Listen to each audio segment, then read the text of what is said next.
Hi, Andrew here from Socket & C, and in this video we're going to be looking at the Socket & C DMM DSO.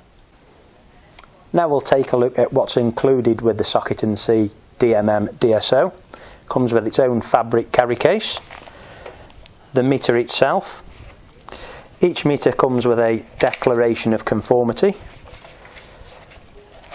fused GS38 test leads with short prods,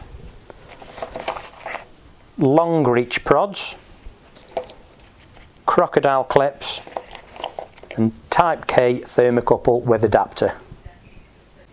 So we'll take a look at the feature set of the Socket & C DMM DSO.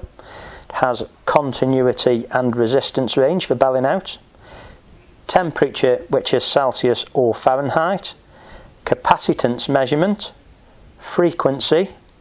It has an AC voltage non-contact feature, AC volts with auto ghost voltage busting, DC volts, facility for a current clamp and a voltage present LED which illuminates when the voltage is above 50 volts.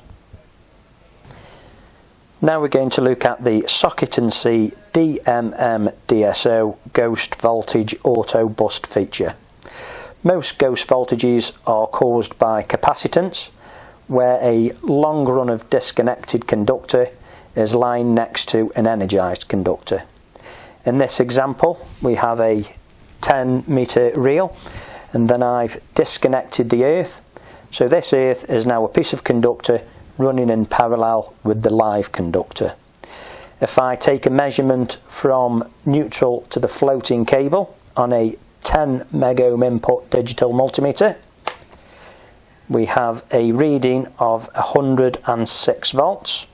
If I then use the Socket & C DMM DSO with ghost voltage auto bust,